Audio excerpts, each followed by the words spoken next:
nagira ngo mbabwire ko umurenge wa Rugenge niwo murenge watoranijwe mu mirenge yatangijwemo inkiko gacaca, bakusanije amakuru, banatangiye no kuburanisha. Bamaze rero iminsi baburanisha, bamaze kubimenyera, amategeko barayasobanukiwe, ndetse n'ibihano n'ibindi byose biragendana. Uyu munsi gusa nk'uko byavuze ntabwo ari umunsi wo kuburana, ni umunsi tugiye kumva amakuru, bitaza kubuza n'undi waba yarumvise andi makuru agira ngo yunganire uza kutubwira, agira ngo asobanuze neza, araza gusaba ijambo kandi ararihabwa. Ni umuhango rero ugiye kuyoborwa na perezida wa ruriya rukiko tureba hariya, mu bushobozi bwe, mu buhanga bwe, akaba namusaba ko ijambo aryakira akayobora uyu muhango nk'uko itegeko ribimuha, nk'uko itegeko ribimuteganyiriza. Nkaba mbifurije ibiganiro byiza, mbifurije ibitekerezo byiza bijyanye n'uko tuza gukura amakuru hano ahagije kandi meza azadufasha gusana igihugu cyacu, tukagikura aho cyari cyaragiye cyangwa aho cyari cyaragejejwe. Murakoze cyane.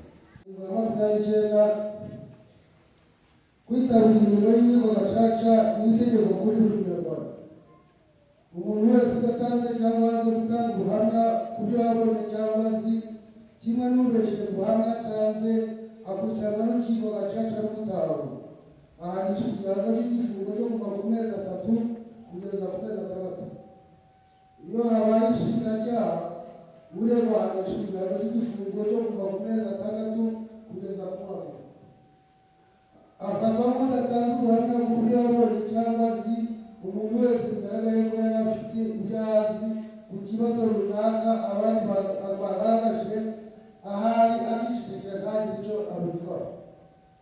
Afatwa nk'uwaze gutanga ubuhamya umuntu wese ugize icyo abazwa mu rukiko bizwi ko hari ubuhamya afite cyangwa bikaza kugaragara ko yari abufite, akaba kugira icyo atangaza, yishishikira cyangwa yirengagiza nkana gusubiza ikibazo yabajije. Umuntu wese wahamagajwe mu rukiko ntiyitabe nkana nta mpamvu kugira ngo atagira ibyo abazwa kandi bigaragara ko yabimenyesheje. Afatwa nk'uwabeshye umuntu watanze ubuhamya yemeza ko ibyo avuga ari ukuri, ko afitiye ibimenyetso, akabirahirira kandi akabisinyira, bikaza kugaragara ko ibyo yavuze atari ukuri kandi yabigize nabi. Icyaha cyo kubeshya gikurikiranwa mu gihe cy'iburanisha nyirizina ry'urubanza ruri gukurikiranwa yatanze n'ubuhamya, biramutse bitahuye ko umuntu yabeshye nabi. Ingingo ya 30. Umuntu wese ushyize cyangwa ugaragaje gushyira agahato cyangwa ibikangisho ku batangabuhamya cyangwa ku bagize inteko y'urukiko gacaca, ahanishwa igihano cy'igifungo cyo kuva ku mezi 3 kugeza ku mwaka. Iyo habaye isubiracyaha, uregwa ahanishwa igihano cy'igifungo cyo kuva ku mezi 6 kugeza ku myaka 2.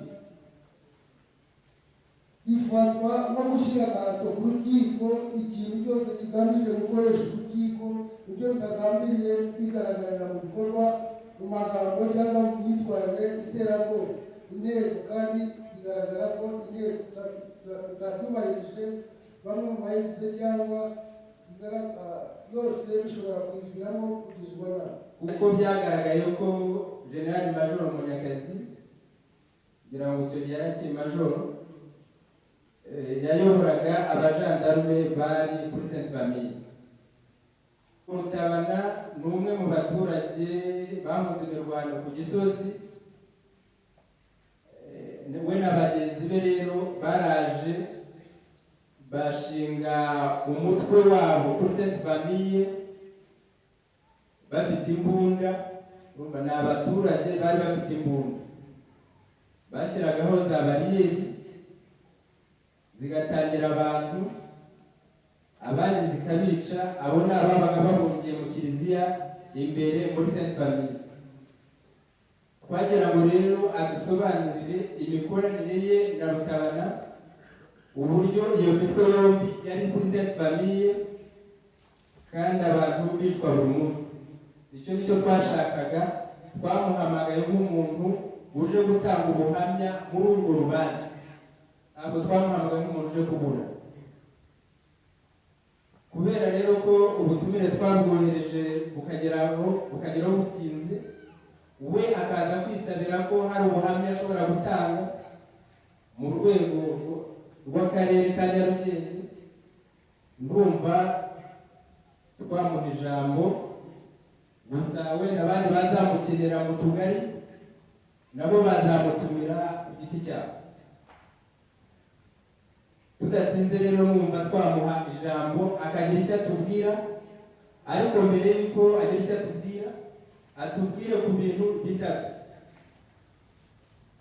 Atubwire ibyo yakoze ku giti cye, atubwire ibyo yabonye nk'uko byasobanuwe, atubwire n'ibyo yiyumviye n'amatwi. Tumuhaye umwanya rero atubanzirize ku byo yakoze. Murakoze kumva ijambo nyangamugayo z'urukiko Gacaca. Nitwa General Major Munyakazi, nkaba naravukiye muri district ya Kinihira mu 1954. Nkaba narashakanye na Mukamanzi Monika, dufitanye umwana. Nkaba nyobora diviziyo ya kabiri iri muri Byumba, Umutara na Kivu. Nyangamugayo z'urukiko Gacaca,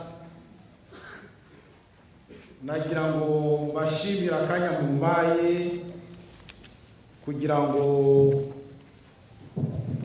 ngeze ubuhamya bwanjye. Reka tugusabe ubanze uza kandi kantu k'umuhango, cyane cyane ko ari ubuhamya ugiye kutuha. Ni ukurahira wenda turagira mu banze urahire. Njyewe kanaka Ntazimana w'umuhamya w'ibyo ngiye kuvuga ari ukuri.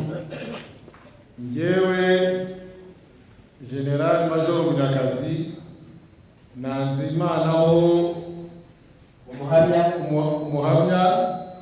ko ibyo ngiye kuvuga ari ukuri. Ntabwo watubwiye ababyeyi ukomokaho n'akagari n'umurenge kugira ngo tukumenye neza. Nitwa papa wanjye yitwa Rukera, mama wanjye akitwa Nyirakabanza. Papa na mama barapfuye nabo muri Jenoside, umugore wanjye nawe yarapfuye. Njye mba jyenyine n'umuhungu wanjye. Nashatse rero akagari ni Bugerera district Kinihira, ngira ngo wenda muramenye. Umurenge Bugerera. Okay. Uragenda buke kugira ngo bidakumva rwose, kugira ngo twandike. Nashatse kugeza ubuhamya bwanjye ku rukiko Gacaca mu kwezi kwa gatatu, ariko ku itariki ya 13 n'itariki ya 18 leta y'u Rwanda yohereje muri Addis Abeba mu butumwa ku buryo nashoboye kuboneka mu kwezi kwa gatatu. Ku itariki ya 4 kugeza ku itariki ya 9 yanyohereje i Mombasa, naho mu butumwa sinashoboye kuboneka muri icyo cyumweru. Ku itariki ya 10 kugeza ku itariki ya 16 yanyohereje i Rwanda muri Angola, naho mu butumwa. Mvuye i Rwanda ku giti cyanjye n'ubushake bwanjye, nagiye kureba umuyobozi w'akarere ka Nyarugenge musaba ko ngomba gutanga ubuhamya kuko n'uburenganzira bwanjye nk'umunyarwanda. Yamanjije ku itariki ya 30 y'ukwezi kwa 4 2005. Iyo tariki hazaba umuganda.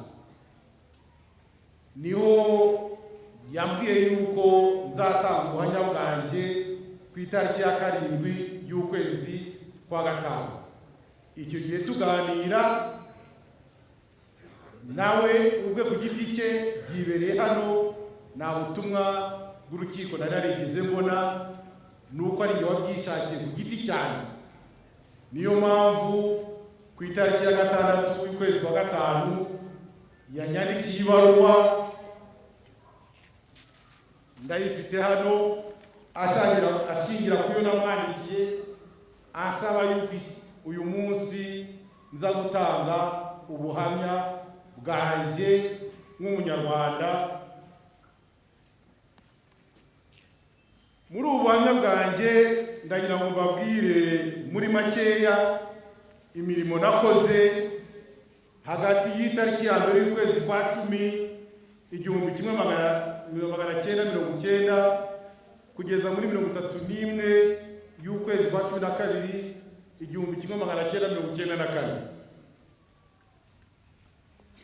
Mu kwezi kwa 7 1990, icyo gihe nigaga mu Bubiligi muri Ecole de Guerre. Nagarutse mu kwezi kwa 7 bashinga kuyobora fichier central ya Gendarmerie Nationale mu kwezi kwa 8.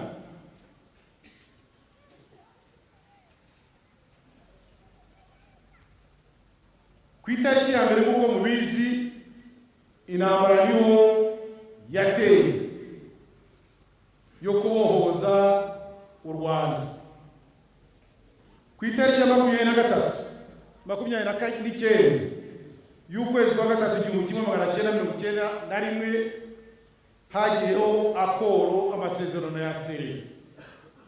Ubwo kuva mu kwezi kwa 4 kugeza mu kwezi kwa 9 1991 nagiye muri GOM yategekwaga na General Bita wa Tanzania.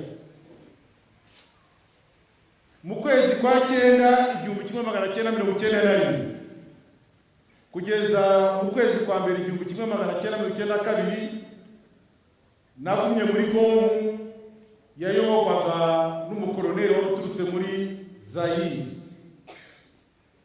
Icyo gihe nagumye muri GOM, ariko leta y'u Rwanda kubera ikibazo yari ifitanye n'u Burundi bashaka kurwana, kuva mu kwezi kwa 1 1992 kugera mu kwezi kwa 4 1992 banjyangiye gukora muri komisiyo permanente ya sécurité ya CPG, aho hari ba ofisiye b'u Rwanda n'u Burundi na Zaire barebye ukuntu icyo kibazo bagikemura.